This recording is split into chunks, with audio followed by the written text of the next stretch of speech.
Alors, de quoi s'agit-il? Je vous cite ici, bon, ben, je suis un des co-auteurs, mais c'est la note de l'INSERM concernant... Je dois aussi m'excuser. Il y a certains textes, ils sont en anglais, je n'ai pas eu le temps de les traduire, mais je vous les traduis, ou je vous les résume. Il n'y a pas besoin de lire là. Il s'agit simplement d'une description. En plus, je vous laisserai la présentation. Enfin, je vais encore peut-être la modifier après cette conférence. Donc, je crois que vous l'avez dans votre bulletin, donc vous aurez le temps. Il n'y a pas besoin de lire tous ces textes, il y en a un peu beaucoup. Hein.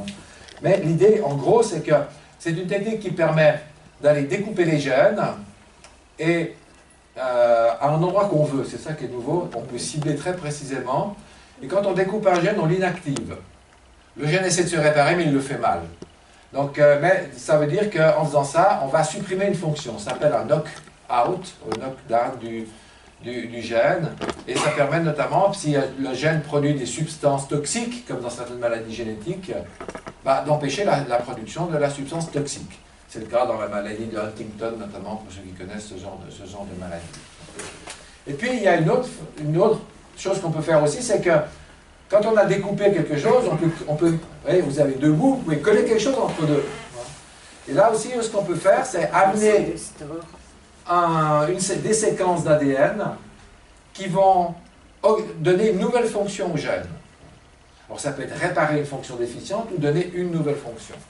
Donc, on peut réparer et modifier, donc, en théorie, augmenter, bien entendu. Voilà, c'est ça. Donc, techniquement, bon, je vous l'ai décrit, mais là, il y a un petit dessin, c'est toujours mieux les dessins, bon, c'est plus agréable, vous voyez. Vous avez ici, on vous explique ça en détail. Alors, c'est tellement petit sur mon écran que j'y vois plus rien.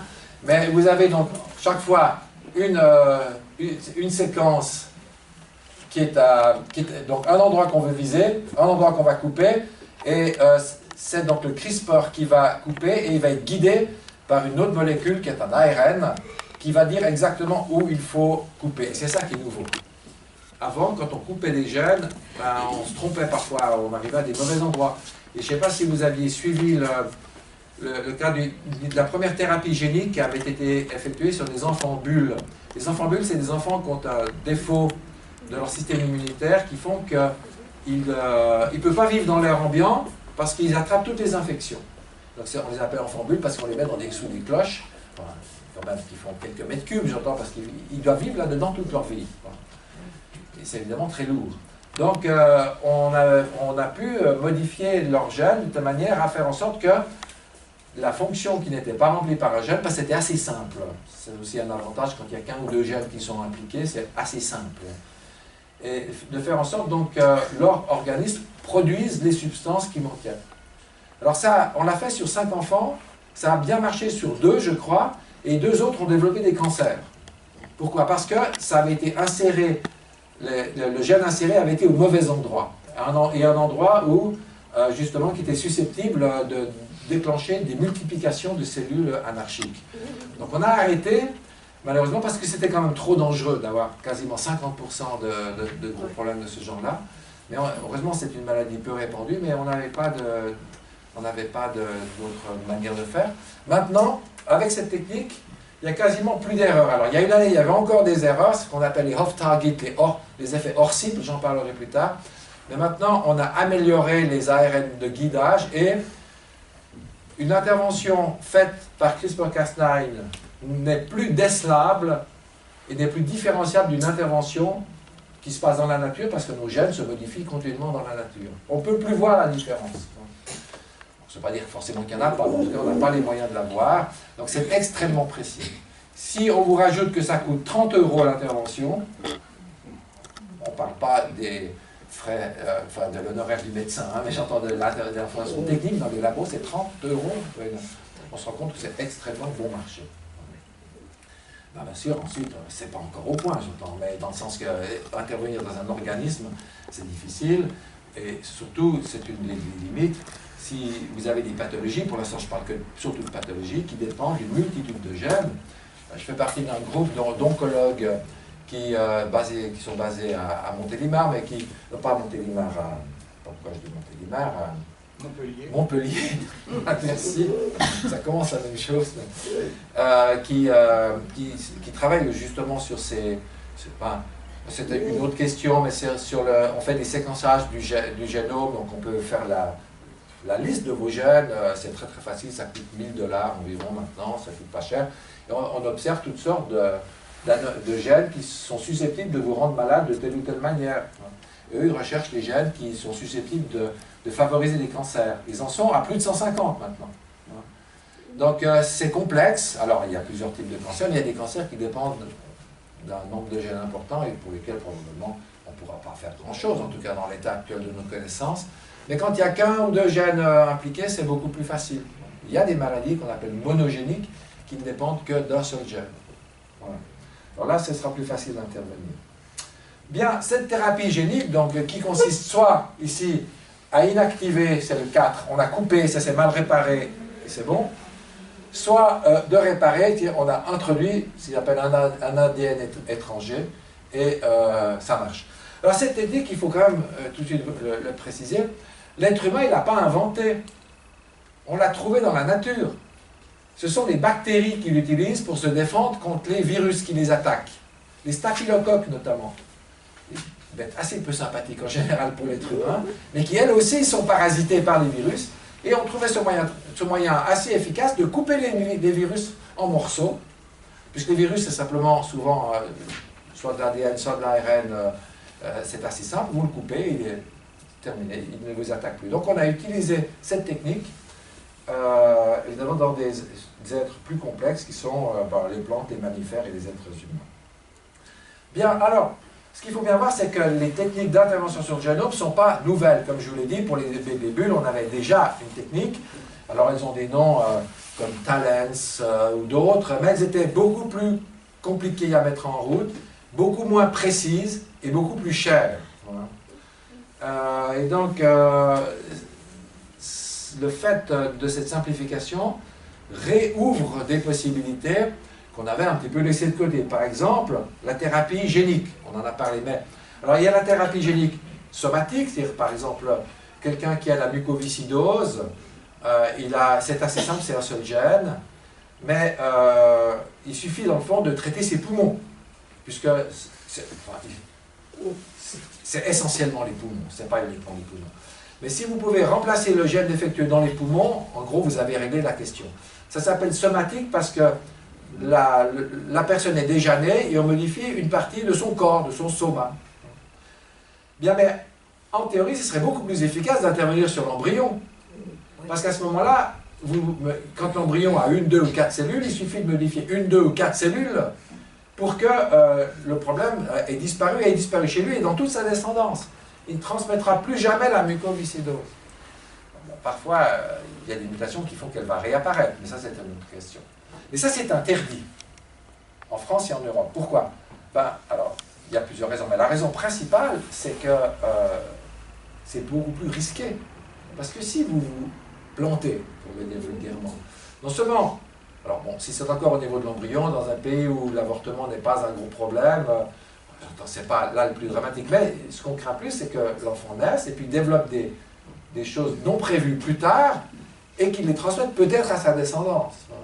Donc, les effets potentiels sont beaucoup plus importants. Mais avec cette nouvelle technique de CRISPR-Cas, on pourrait réenvisager, évidemment, d'autoriser la thérapie génique germinale s'il se confirme, pour l'instant c'est le cas, mais il faut encore d'autres études, s'il se confirmait que c'est une technique qui est extrêmement sûre. Et ça permettrait effectivement d'intervenir dans un certain nombre de maladies qui sont des maladies assez terrifiantes, comme il faut le reconnaître. Ça permettrait aussi l'excénotransplantation. Pourquoi? Parce que, voilà, je pense qu'on va y aller quand même un peu plus vite. Donc l'excénotransplantation, c'est prendre un organe d'un animal pour le transplanter dans un être humain. Le problème, c'est les rejets. Il y a un deuxième problème, c'est que quand vous recevez un organe, on vous donne des médicaments pour diminuer vos défenses immunitaires. Et si on vous transmet un organe d'un animal, ce sont les cochons en général. Ils ont la bonne dimension, etc.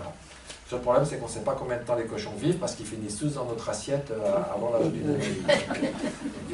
C'était une des difficultés. Combien de temps ça vit? On ne savait pas.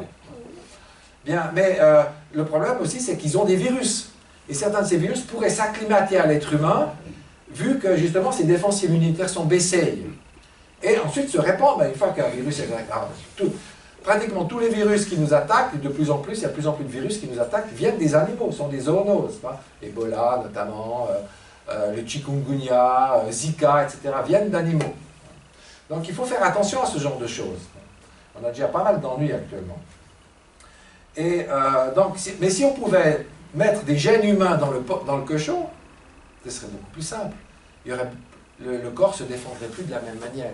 Donc vous voyez, ça va permettre de redémarrer le programme de xénotransplantation qui s'était arrêté, vu les difficultés et vu les échecs des quelques cas qui avaient été empruntés. Voilà, donc il y a de nouveaux espoirs. Pour la thérapie, c'est clair. Vous voyez, même parfois, évidemment, l'être humain a beaucoup d'imagination. Certains se mettent à rêver. Un article que j'avais trouvé dans la Croix, disant que, parlant de scénario à la Jurassic Park, parce qu'effectivement, et c'est d'ailleurs George Church qui veut faire renaître un mammouth, puisqu'on possède encore de l'ADN du mammouth, et avec ces techniques-là, il va pouvoir il espère insérer le génome du mammouth dans le génome d'un éléphant pour lui faire produire un mammouth. Peut-être qu'un jour, un Homo sapiens fera naître un Homo de Néandertal, je ne sais pas, c'est un peu plus vieux, mais peut-être qu'on a encore de l'ADN, donc peut-être qu'on y arriverait, le savoir. Bien, bon, on peut se mettre à rêver, mais c'est pour vous montrer à quel point, en tout cas en théorie, la technique est puissante, et a des capacités de faire modifier. Puis cette technique est puissante, mais il y en a encore une qui est encore plus puissante. Ça s'appelle le guidage de gènes. Alors, en 2 mots, c'est compliqué ça, je vais vous expliquer, j'ai aussi un dessin. Le guidage de gènes, c'est normalement quand vous modifiez un gène, vous modifiez le gène, et puis quand la personne a des enfants, ces gènes vont se mélanger avec les gènes de son conjoint, et puis on a toujours, nous-mêmes, les gènes sont toujours à double, dans 2 chromosomes différents. Donc ça se dilue assez rapidement. Si on vous modifie un gène, pour vous ça agit, mais ça va se diluer assez rapidement dans vos descendants. C'est pourquoi d'ailleurs, c'est pas toujours même... en soignant les embryons avec CRISPR-Cas9, c'est pas forcément suffisant. Mais maintenant, on a une technique de gene drive qui modifie les gènes dans les 2 chromosomes. Et donc, qui fait en sorte que tous vos gènes défectueux sont modifiés. Défectueux ou pas défectueux d'ailleurs. Et sur un modèle, parce que ça devient un peu compliqué ensuite avec la descendance, surtout que c'est plus des transmissions mendéliennes. Et en gros, désolé, c'est de nouveau un article en anglais, mais on a pris des moustiques, je vais vous dire pourquoi. Si vous prenez des moustiques, vous en changez un, ils sont en rouge, j'espère que vous voyez la différence entre rouge et noir dans votre classe. Et après 4 générations, on n'est plus qu'un. Donc vous avez à peine 10% qui ont conservé la modification. Par contre, avec le gene drive, vous en avez 97% qui ont la modification après le même genre le même nombre de générations. Donc c'est extrêmement efficace. Et pourquoi c'est des moustiques? Parce que les moustiques, ils véhiculent des maladies, dont la malaria, chikungunya, Zika, etc., qui font plusieurs millions de morts par année. On oublie parce que chez nous, ce n'est pas le cas. Voilà. Or, avec cette technique, on pourrait éradiquer les moustiques. C'est assez simple. Vous faites en sorte que les moustiques ne font plus que des Y, c'est-à-dire plus que des mâles. Or, les mâles ont de la peine à se reproduire entre eux. Voilà. Et le clonage, mais enfin, ils n'ont pas compris le truc encore. Donc, ça devrait marcher assez bien. Et on pourrait donc éradiquer une espèce de moustique et donc éradiquer la malaria, peut-être. Vous voyez, là, le problème, c'est bien un problème de santé humaine, mais c'est aussi un problème environnemental. Parce que quels vont être les effets sur l'environnement? On ne sait pas très bien. Alors, bon, c'est vrai que d'un côté, tous les jours, l'être humain élimine des espèces. On ne fait pas exprès. Hein. On est à une extinction massive d'espèces due à l'être humain. Bon, peut-être c'est pas grave d'enlever les moustiques, sous nous c'est pour sauver des millions de vies. Mais on ne sait pas. Pour l'instant, on ne sait pas. Donc il faut faire des études, mais l'OMS est très intéressée par ça. Il faut dire aussi qu'il y a des techniques intermédiaires où on ne ferait pas disparaître le moustique, mais on le rendrait résistant au virus ou à la bactérie, quand il s'agit de la malaria, de telle manière que le moustique éliminerait lui-même le pathogène, ce qui est moins dangereux au niveau environnemental et est intéressant. Et par ces techniques, on pourrait y arriver aussi. Et donc voilà, il y a donc des recherches qui vont aussi dans cette direction-là. Mais avec le gene drive, donc on booste, c'est vraiment le CRISPR-Cas9, et on arrive à des résultats qui peuvent être extrêmement efficaces, et donc potentiellement plus risqués, évidemment. Bien, bien. Si on revient à l'être humain, et au plan de la thérapie génique, et on se rend compte que dans le fond, comme on l'a dit, il y a la thérapie génique somatique et germinale. La somatique peut être directe si on modifie l'enfant, par exemple, ou la personne. Elle peut être indirecte parce que, ça j'en ai pas encore parlé, mais on modifie depuis longtemps des bactéries pour qu'elles produisent des médicaments, des substances. Et à notre plus grand bénéfice, l'exemple le plus simple, souvent les gens ont peur des OGM. Moi, je pense qu'il faut être prudent, mais c'est une molécule, c'est une protéine, donc on en rencontre beaucoup, mais parfois ça a même des effets bénéfiques. Par exemple, l'hormone de croissance. Chez les enfants qui ont des problèmes d'hormone de croissance, parce que pour toutes sortes de raisons, soit ils sont atteints de nanisme, soit ils ont eu un cancer du cerveau et puis les rayons leur ont détruit un certain nombre de choses. Pendant longtemps, on leur donnait des hormones de croissance qui étaient tirées de l'être humain, des cadavres notamment. Et il y avait parfois des accidents graves. Voilà. Maintenant, il n'y a plus de problème parce que c'est une bactérie qui produit. On a mis le gène humain dans une bactérie. La bactérie produit l'hormone. Alors c'est fait en autoclave, en milieu fermé, il n'y a pas de risque de dissémination. Puis une bactérie qui produirait de l'hormone de croissance humaine, pas trop grave, probablement. Hein. Et il n'y a plus aucun accident parce qu'elle est beaucoup plus pure, il n'y a plus ce genre de risque. Donc, on pense aussi maintenant qu'on pourrait faire produire des substances médicamenteuses par des plantes. Hein. Alors ça, c'est des OGM, effectivement. Parce qu'effectivement, la technique donc CRISPR-Cas9 permet d'avoir des OGM de manière beaucoup plus facile et peut-être de manière plus intelligente que ce que Monsanto a fait jusqu'ici. J'oublie que je suis enregistré. J'espère que je n'aurai pas de procès par la suite. Voilà. Donc ça, c'est ce que j'ai appelé la thérapie génique somatique indirecte. Voilà. C'est quelque chose, il faudra voir comment... La difficulté dans les plantes, c'est qu'évidemment, c'est plus en milieu fermé, c'est en milieu ouvert. Alors, on se pose des questions de dissémination ou autre. Voilà, c'est des débats de société dans lesquels je ne vais pas rentrer ici. La thérapie génique germinale, alors c'est là essentiellement que se cristallisent la plupart des craintes.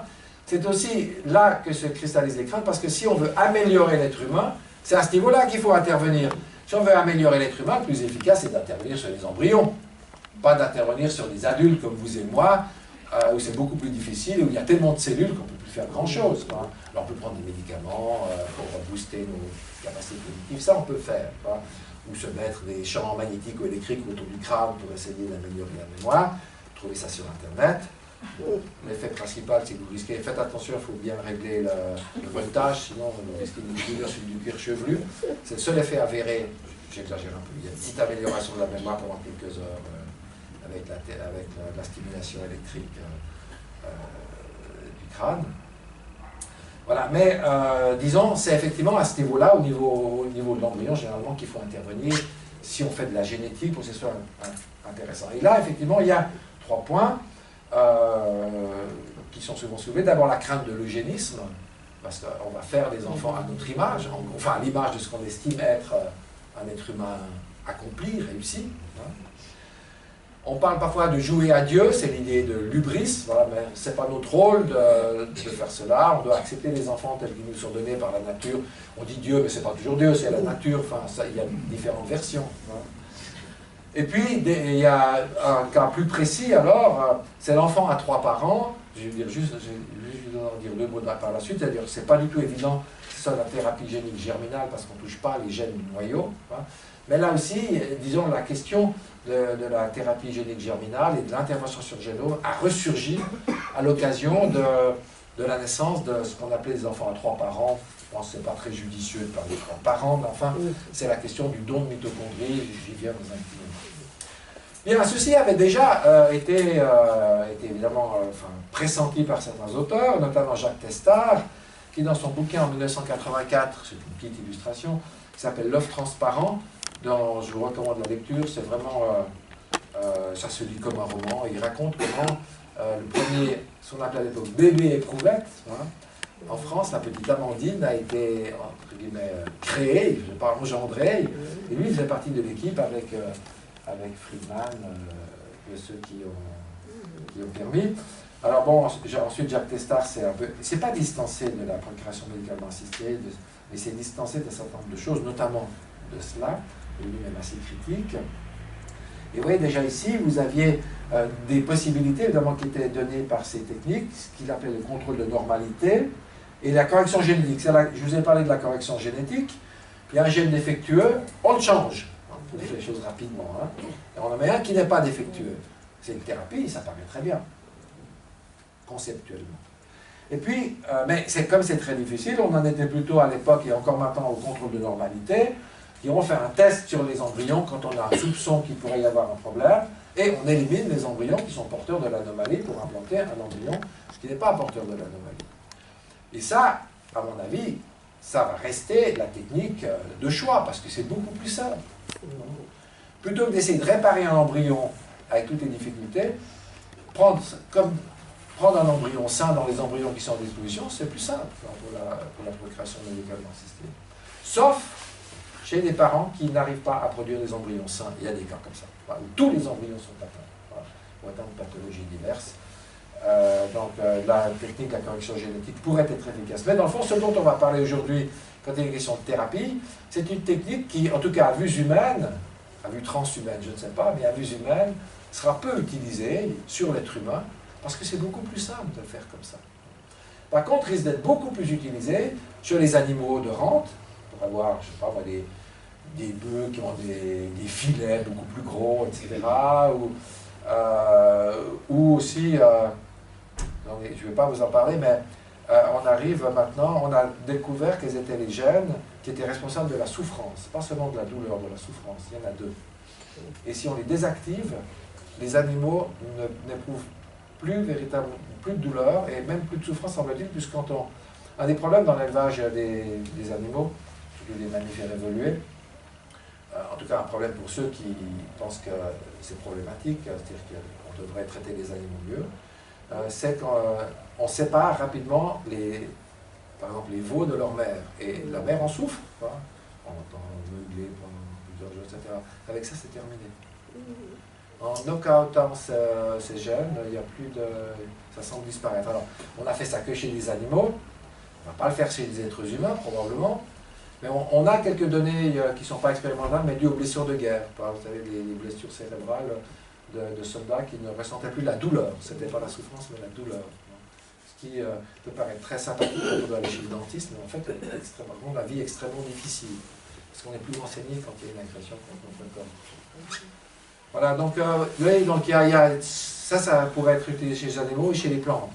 L'être humain, en tout cas à vue humaine, ça va être un usage marginal dans cette question de la thérapie.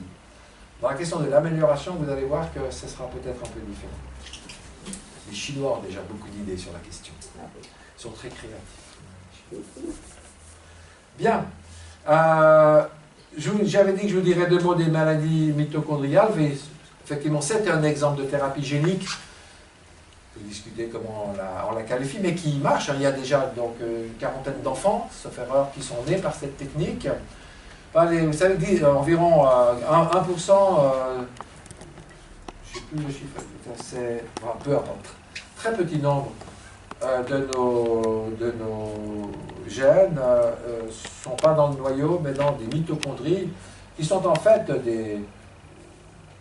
ça date d'il y a extrêmement longtemps, lorsqu'il y a une symbiose entre les êtres vivants existants et une sorte de bactéries qui sont les mitochondries, qui se sont mises dans les cellules et qui sont mis à faire un certain travail, notamment production d'énergie, gestion de l'oxygène, etc., est assurée par les mitochondries.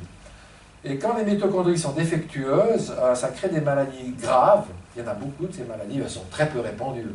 Il y a des maladies graves qui souvent amènent à une mort relativement rapide de l'enfant, ou du moins des maladies qui durent toute la vie. Différents organes peuvent être touchés. Ces maladies sont un peu différentes des maladies génétiques habituelles parce que on a tous des mitochondries, on a tous des mitochondries en plus ou moins bon état. Mais tant qu'on a au moins la moitié des mitochondries qui fonctionnent bien, ça va. C'est donc quand on atteint un certain pourcentage de mitochondries défectueuses qu'on a des problèmes. Et comme à chaque génération, ça a tendance à augmenter les défectuosités, c'est des maladies qui apparaissent de temps en temps. C'est transmis que par la mère. Les mitochondries du père sont perdues, définitivement. Et parce que c'est dans l'ovule, tout simplement. Et alors, ce qu'on a réussi à faire, c'est que, évidemment, les femmes qui ont ces maladies mitochondriales ne peuvent pas avoir d'enfants, ou ont des enfants qui sont tous malades les uns après les autres, et elles les perdent les uns après les autres. Enfin, c'est quelque chose d'extrêmement pénible. Et c'est assez simple de changer la chose. Il suffit de demander à une personne en bonne santé mitochondriale de donner ses ovules, enfin, après l'ovule. Je ne dis pas que c'est insignifiant, mais enfin, c'est de la routine pour la médecine actuellement. Et d'enlever le noyau alors, ça peut être fécondé, pas fécondé, etc. Il y a des questions de statut de l'embryon, mais je ne vais pas vous en parler ici. En gros, d'enlever le noyau et de mettre le noyau de l'ovule de la mère, puis de le féconder, ou de le faire après la fécondation, peu importe, et vous avez évacué le problème. Hein. Et il est évacué à peu près définitivement, puisque c'est au niveau embryonnaire que ça s'est passé. Et que, donc, si c'est un garçon qui naît, il n'y a aucun problème, puisqu'il ne transmettra pas les mitochondries. Alors certains disent qu'il faudrait faire que les garçons avec ces techniques-là, parce qu'au moins on est sûr que ça ne va pas être transmis plus loin. Ça crée quelques problèmes au niveau... le 8 mars, c'était il y a quelques jours, hein, donc on va pas proposer ça aujourd'hui. Mais ce sera un moyen d'éviter. Ici, par contre, c'est des filles, elles vont transmettre leurs mitochondries, mais en principe, des mitochondries qui fonctionnent bien, ça devrait marcher. Alors, on n'a pas beaucoup de recul, les enfants sont nés, ils vont bien, mais évidemment, avant une vingtaine d'années, probablement, on n'aura pas de données définitives. Pour l'instant, on n'a pas de raison de penser que ça va mal se passer. On sait qu'il y a un petit problème d'ajustement entre les mitochondries et le noyau, mais ça ne semble pas, en tout cas, pas avoir d'effet délétère. Mais il faut voir. On ne peut pas savoir a priori. C'est juste impossible de savoir. On fait des effets chez les animaux, effectivement. On n'a rien observé de terrible, mais la différence quand même entre l'être humain et les autres animaux qui font que, voilà, on prend un risque quand même, de toute façon. La question est toujours de savoir est-ce que le risque vaut la peine d'être pris. Bien. Voilà. Alors, comme vous le voyez bien après mon discours jusqu'à maintenant, le premier souci, qui est aussi un souci éthique, c'est ce qu'on appelle la sûreté, c'est la traduction de l'anglais safety, c'est le fait que la technique est sûre. On n'a pas vraiment de terme en français, mais voilà, est-ce que la technique est sûre ou est-ce qu'elle est dangereuse? Quels sont ces risques au niveau de la technique elle-même? Et il peut y avoir des risques pour l'être humain, effectivement, et des risques pour l'environnement. Alors, j'en ai déjà parlé, le risque majeur, c'est des effets hors cible, c'est-à-dire le gène va s'insérer à un endroit où il ne fallait pas. On arrive à les minimiser, mais on ne peut pas être sûr qu'on les a complètement enlevés. Voilà. Ça arrive même dans les changements d'acte. Chaque fois que vous attrapez la grippe, vous faites insérer du matériel génétique qui n'est pas le vôtre, qui n'est pas humain. Voilà. C'est le virus qui s'amuse à faire ça. Et de temps en temps, les virus font transmettre d'un individu à l'autre, d'une espèce à l'autre. Voilà, donc ça, et là aussi, ça peut mal se passer. Vous savez que, notamment, il y a un certain nombre de cancers qui sont dus à des infections virales que vous avez dans une jeunesse. Par exemple, la mononucléose, vous pouvez très bien développer un cancer de la lymphe 20 ans après, parce que le virus a abîmé vos gènes. Donc, c'est des choses qui arrivent aussi dans la nature. Mais on n'a pas envie d'en rajouter, bien entendu. Puisqu'on veut soigner, on ne veut pas jouer à la loterie naturelle. Bien, donc il faut éviter ce genre de choses-là. Et il y a aussi le risque de mosaïcisme, c'est-à-dire de mosaïque, c'est-à-dire que si l'embryon a 4 cellules et qu'on n'en modifie qu'une, il y aura 2 patrimoines génétiques différents. Qu'est-ce que ça va donner? On ne sait pas très bien. Il existe des êtres humains qui sont des chimères humaines. Hein. Vous en êtes peut-être une, hein. Vous ne le savez pas.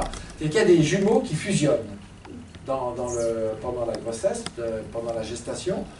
Et alors, si c'est des vrais jumeaux, on ne voit rien, puisqu'évidemment, ils avaient le même patrimoine génétique, mais c'est des fois des faux jumeaux. Peut-être la plupart meurent en fausse couche, on ne sait pas. Mais il y en a qui existent. Ils ont 2 patrimoines génétiques. Et il y a eu une petite plaisanterie, enfin, une petite anecdote cocasse là autour.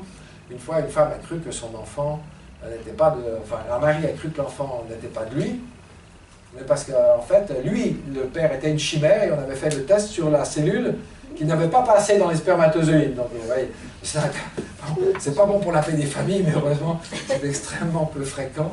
Mais il y a quelques cas comme ça. Des fois, ça se voit, les gens ont un œil bleu, un œil brun.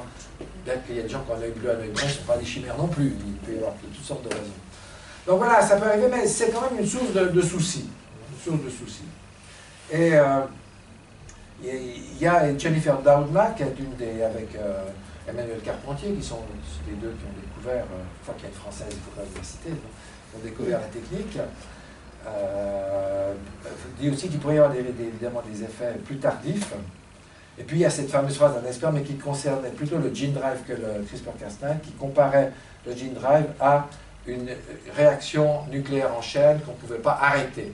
Parce qu'évidemment, si vous modifiez l'embryon, après, comment vous arrêtez la chose si ça se passe mal? Il y a des techniques, on arrive à, enfin en tout cas expérimentalement, on arrive parfois à inactiver le gène qui a été modifié, mais ça devient très compliqué et vraiment un peu aléatoire.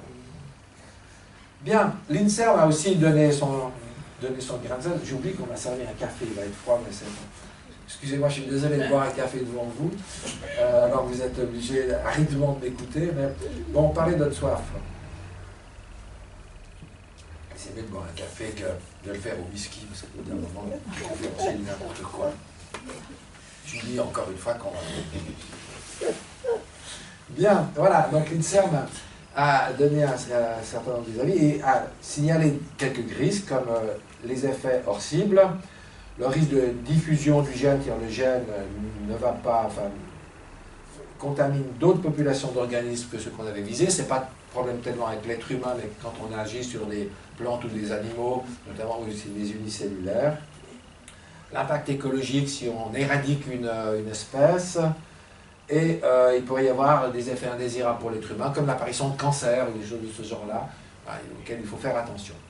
C'est les risques que l'INSERM a soulignés, sont tous des risques de sûreté.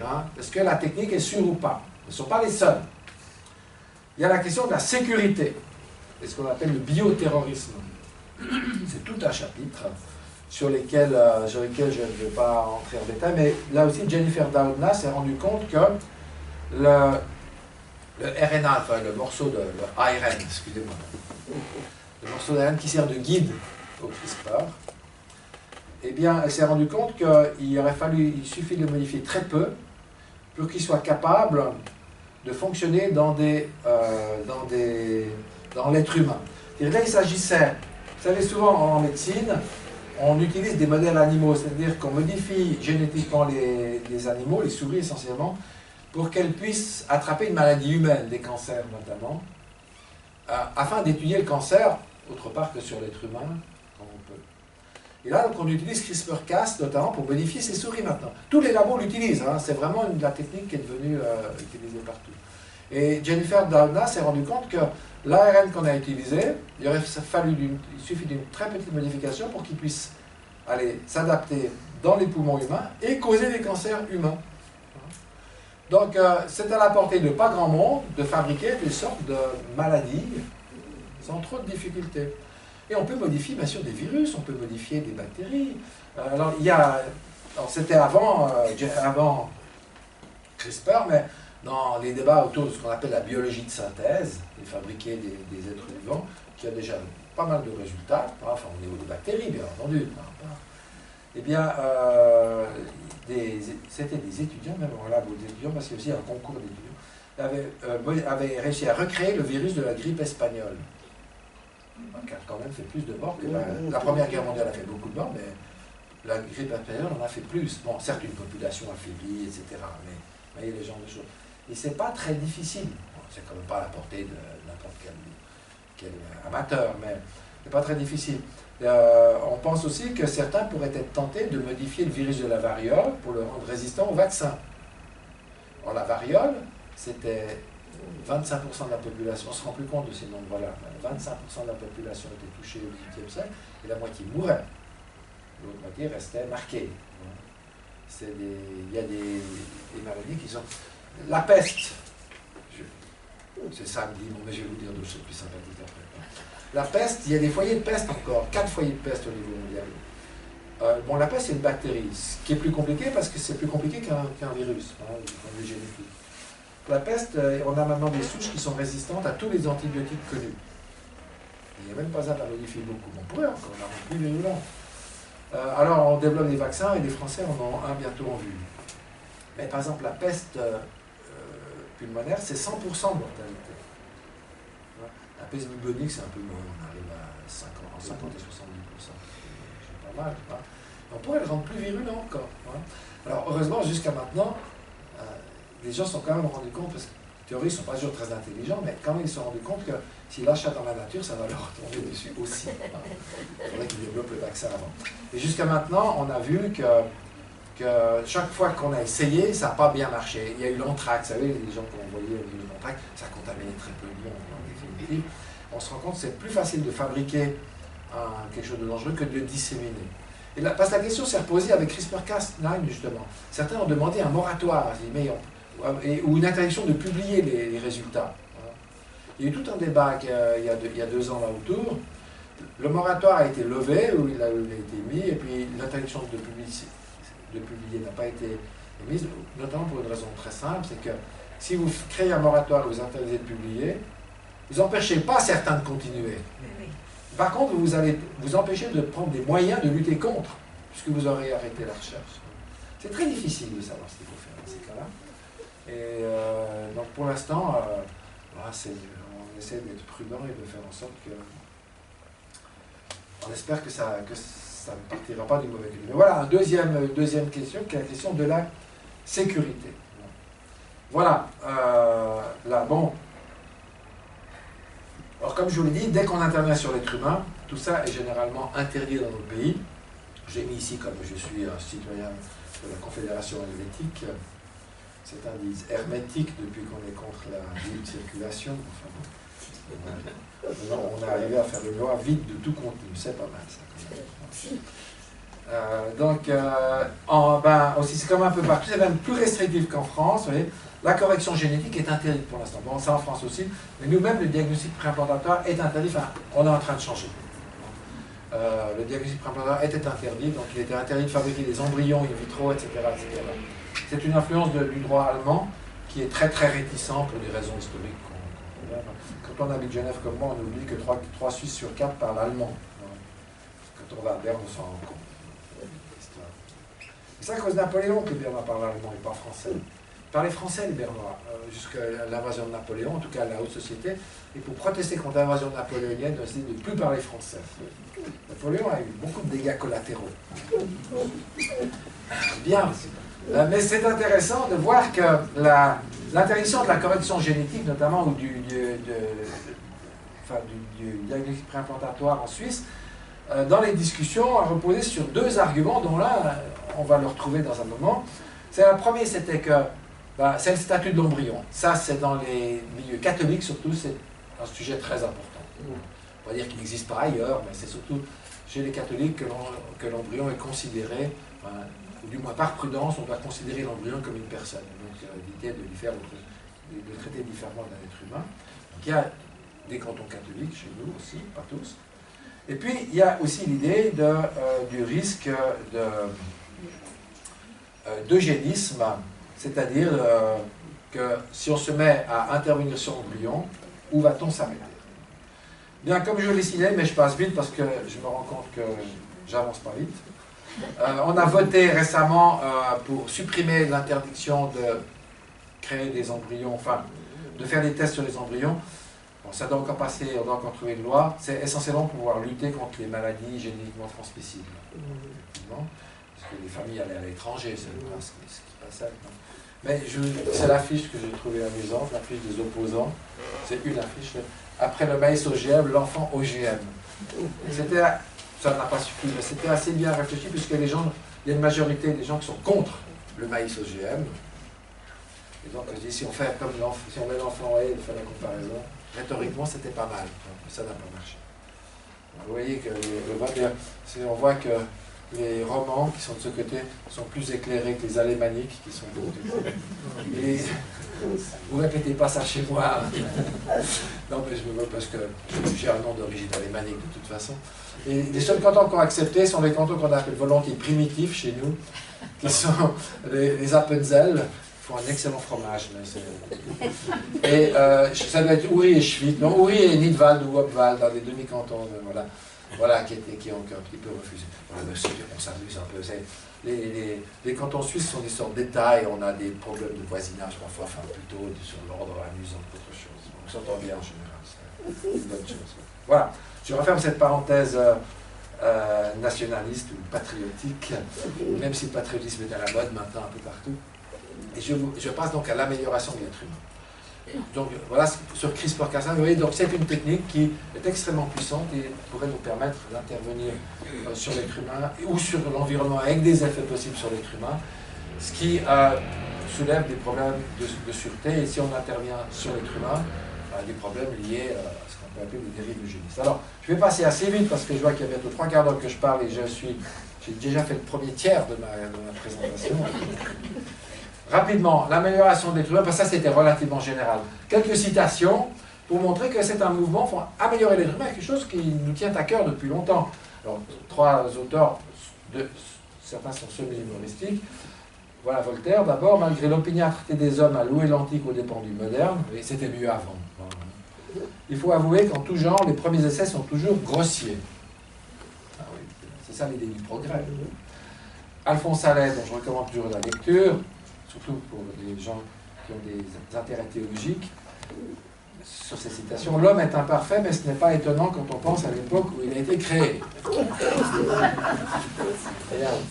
Et puis William Safire, qui était un éditorial qui est décédé depuis, mais du New York Times, supposer que nous puissions développer un médicament qui nous rende moins timides, plus honnêtes ou intellectuellement plus séduisants, avec un bon sens de l'humour, qu'est-ce qui nous empêcherait d'utiliser un tel botox pour le cerveau?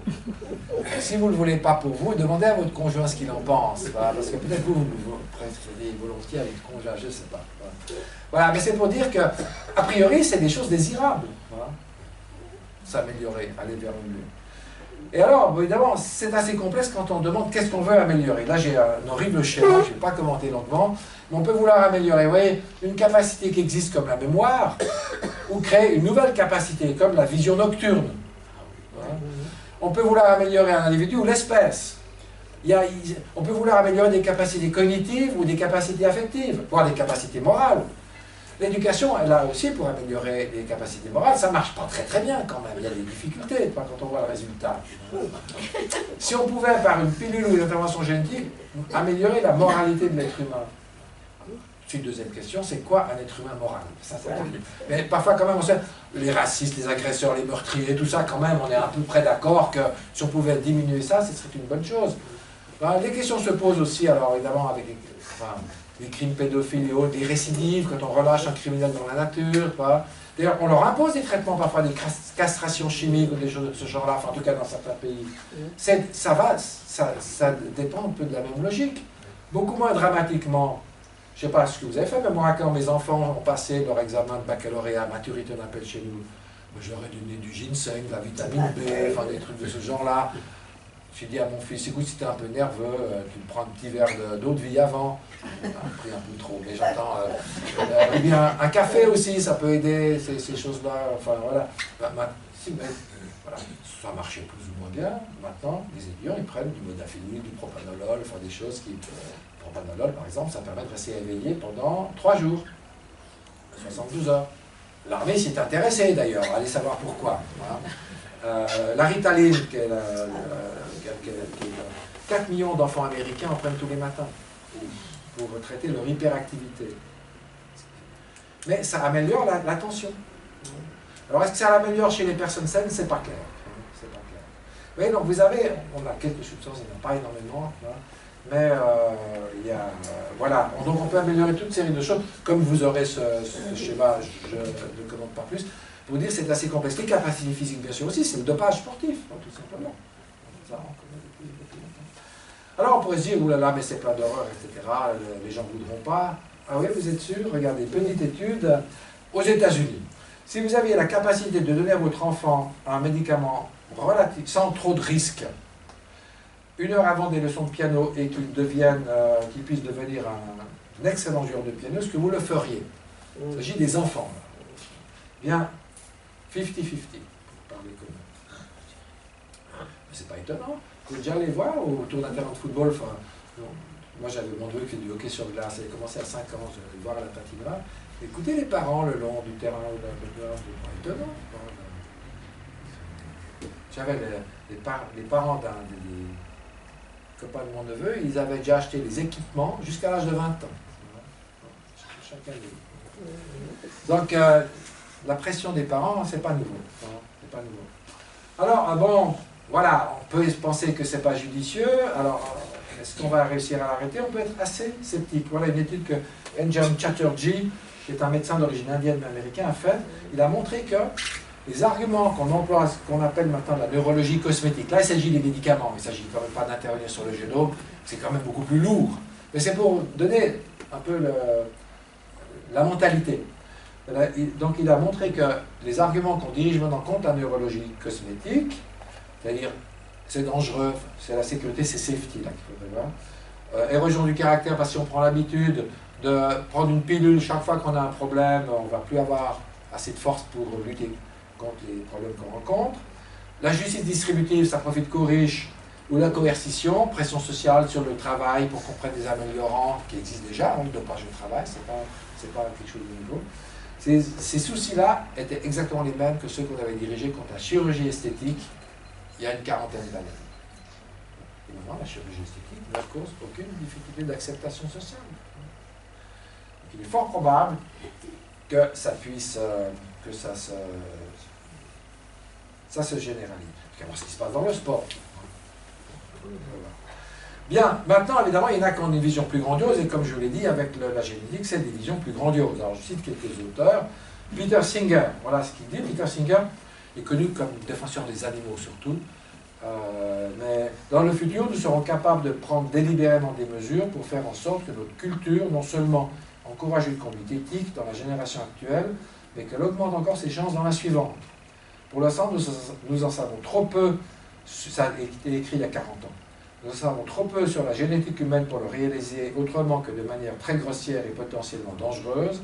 Quand nous en saurons plus, nous pourrons vraiment affirmer que nous ne sommes plus des esclaves de nos gènes. Voilà. Fritz Engelhardt, un des fondateurs de la bioéthique contemporaine. C'est pas si bizarre, mais parce qu'il est à la fois un intégriste chrétien, qui est orthodoxe, et un ultralibéral. Aux États-Unis, on trouve ce genre-là.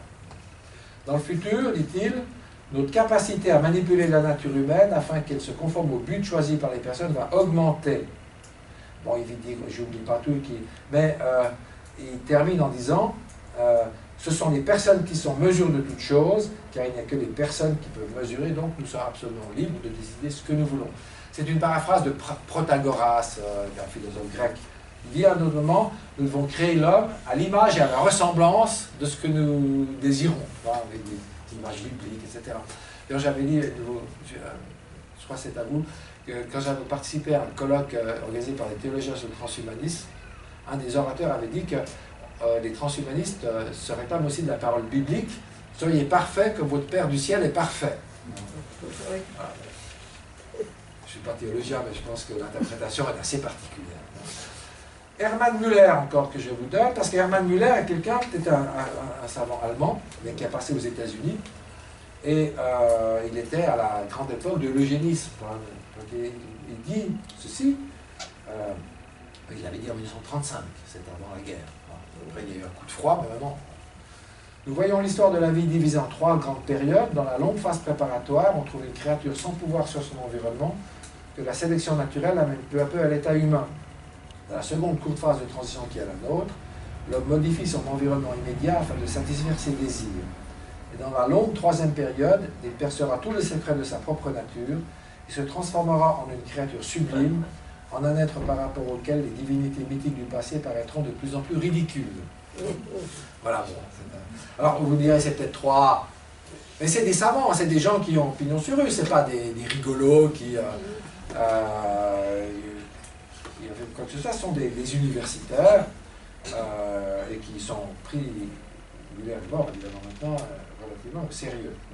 Alors maintenant, c'est les transhumanistes, et il y a la World Transhumanist Association, dont Technoprog est un avatar, qui, alors, on vous en a parlé, je ne vais pas vous en parler parce qu'il y a tellement de choses différentes entre les robots, etc., des robots guidés par des neurones humains, il y en a déjà, etc. Bon, chaque fois, toujours au départ, c'est de la médecine. Hein. Enfin, c'est des développements médicaux qui sont appliqués à d'autres domaines, parce qu'on se rend compte que ce qui peut soigner peut aussi améliorer. En plus, la limite n'est pas claire entre les deux. Le vous avez, mais même les maladies, il y a des maladies qui vous donnent des avantages évolutionnaires. Hein. La thalassémie, notamment l'anémie falciforme, qui, chez les gens qui ont les deux gènes atteints, crée des anémies graves qui généralement se terminent à la mort de la personne vers l'âge de 20 ans. Chez les porteurs sains, les immunisent contre la malaria. C'est évidemment un grand avantage autour de la Méditerranée. C'est pour ça qu'il y a beaucoup de ces cas autour de la Méditerranée. Donc c'est très difficile de faire la distinction. Enfin, des fois c'est clair, évidemment, mais d'autres fois c'est extrêmement difficile. Dans le sport, bon, on a lutté contre les PO. Donc les PO, vous savez, c'est une production qui permet, une substance qui nous permet de mieux gérer plus d'apport d'oxygène, donc plus de force. Mais il y avait une famille de fondeurs finlandais qui gagnaient tout. On leur a fait un test génétique, mais ils ont une variante génétique qui leur permet de produire de l'EPO naturel. Il faut les exclure ou pas? Pistorius, c'est un autre problème. On a ces problèmes. Mais maintenant, vous savez, on pourrait aller dans les maternelles, même bien avant, à la maternité, faire un test génétique et dire celui-ci, il ne faut pas qu'il fasse de sport, il n'a jamais aucune chance d'avoir une médaille d'or, celui-là, peut-être qu'on peut essayer. On en est à peu près là par rapport à un certain nombre de choses, et ça va être de plus en plus le cas. Peut-être qu'il faudra faire qu'en sorte que les sportifs restent chez eux, mais ça, c'est une autre histoire. Mais même les sportifs du dimanche, moi je suis un sportif du dimanche, je fais du vélo. Mais je rencontre des gens qui sont juste complètement dopés, et ils le font pour eux, parce que personne ne va jamais les mesurer. Ils prennent leur truc parce qu'ils ont l'impression comme ça qu'ils ne vieillissent pas. Moi je préfère changer de vélo, c'est moins dangereux. Comme il y a un progrès technologique, j'ai toujours aussi bon. Ça, une fois ça gâte, mais enfin bon, pour l'instant c'est pas. Bien. Voilà, j'avais là une ou deux citations de Bostrom qui nous dit que dans le futur, effectivement, grâce au transhumanisme, on va pouvoir enlever les maladies, être toujours de bonne humeur, etc. Enfin, c'est un des buts. Ce qui est intéressant, d'ailleurs, je ne vais pas aller broder là-dessus, mais les transhumanistes nous proposent des buts qui sont humains, tout simplement. Vivre plus longtemps en bonne santé, c'est un but humain. Il n'y a rien de neuf là-dedans. C'est les moyens qui sont différents. On va utiliser les moyens de biotechnologie. D'autant que pour vivre très longtemps, sans le génie génétique, ce ne sera pas possible. 120 ans, c'est le maximum. Et souvent, c'est pas toujours on vit pas, on n'est pas à 120 ans en bonne santé en général, pour ceux qui y arrivent. Hein. Mais c'est génétique, on est programmé comme ça. Il faut qu'on modifie les gènes sur le passé plus loin. Il y a des animaux qui ne vieillissent pas. La tortue lutte, par exemple. C'est pas un modèle d'intelligence, puisqu'elle est capable de, si elle rencontre un obstacle, elle meurt derrière, mais elle ne meurt jamais de vieillesse. Elle se fait manger par des requins, c'est une tortue marine, etc. Voilà, donc on fait des études sur ces animaux-là qui ne vieillissent pas. On sait que le vieillissement est déterminé génétiquement. On pourrait, en théorie, le knockouter, c'est-à-dire le supprimer. Bien. Voilà, donc il y a ces espoirs-là. Ces espoirs existent déjà. Alors, je n'ai pas résisté à vous citer la définition de la santé de l'OMS que les transhumanistes citent d'ailleurs souvent. Hein. Un état complet de bien-être physique, mental et social, ou la devise olympique, plus vite, plus haut, plus fort. Après, c'est étonne qu'ils se dopent, les sportifs. C'est le meilleur moyen de réaliser ces buts-là. Évidemment, eux, ils pensaient, entre guillemets, avec nos capacités naturelles. Bien, je vais terminer quand même. Vous me laissez 5 minutes encore, parce que on dit que les Français sont plus bavards que les Suisses, mais il y a des exceptions.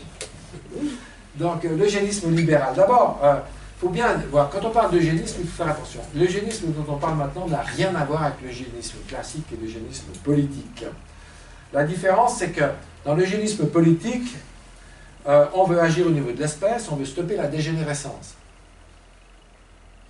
Ce n'est pas le cas de l'eugénisme politique. Dans l'eugénisme qu'on appelle libéral, c'est donner aux parents la liberté d'avoir des enfants en bonne santé, essentiellement. Les parents veulent ne pas avoir un enfant en mauvaise santé. Et même au niveau du transhumanisme, on veut pas. Certes, on veut parfois agir au niveau de l'espèce, mais il ne s'agit pas de stopper sa dégénérescence. Donc, le transhumanisme est peut-être plus près de l'eugénisme politique, mais pas ce qu'on appelle l'eugénisme libéral au sens courant du terme. L'eugénisme recourt au pouvoir de l'État. Ce n'est pas le cas dans l'eugénisme libéral, c'est les parents qui ont le pouvoir de choisir ce qu'ils désirent pour leurs enfants. Là aussi, le transhumanisme, on est moins sûr. L'eugénisme ne reconnaît pas la liberté procréative des individus. L'eugénisme classique interdisait à des parents de procréer. En tout cas, quand ça a pris des formes coercitives. Là, il ne s'agit pas du tout de ça. Il s'agit au contraire de donner une liberté complète aux gens d'avoir des enfants par les moyens qu'ils désirent. Et enfin, l'eugénisme, ça c'est la différence à mon avis importante, l'eugénisme trie les géniteurs et non les embryons. Dans l'eugénisme politique, c'était les parents qu'on voulait empêcher ou pousser à faire des enfants. Dans l'eugénisme libéral tel qu'on en parle maintenant, eh bien, il s'agit d'agir au niveau des embryons, d'écarter les embryons qui sont porteurs de maladies ou de soigner les embryons dans le cas de la thérapie génique. Ça, c'est la grosse différence entre les deux choses. Ça ne veut pas dire que, parce que l'un n'était pas bien, l'autre est bien, hein, ça veut dire qu'il y a des différences. Il y a des différences.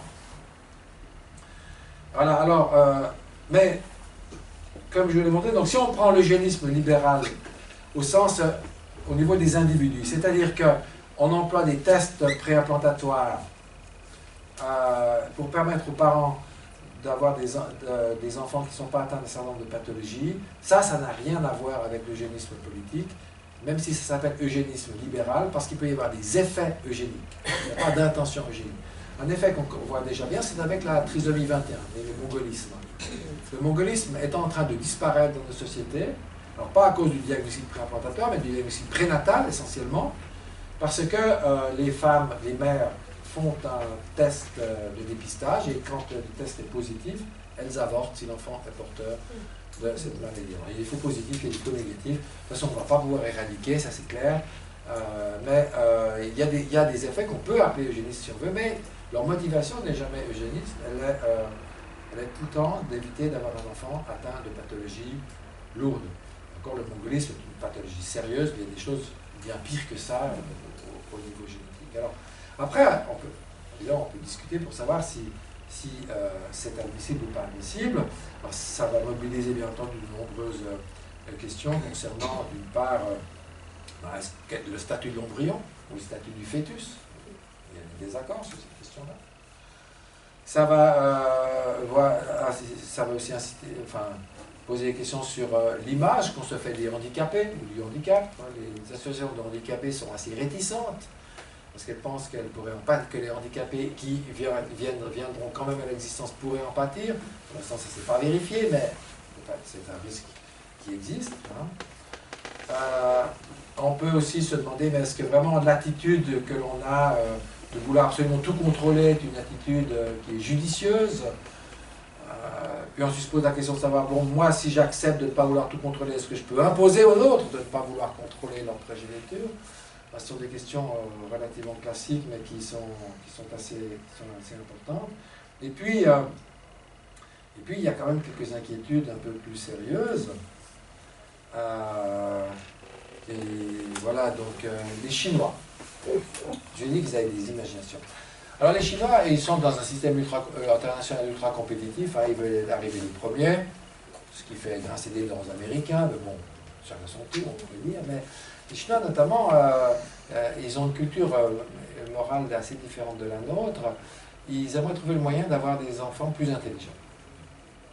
Bon. Alors, d'avoir cherché le gène de l'intelligence, c'est ridicule, c'est absurde, et ils le savent. Mais, il y a un autre moyen.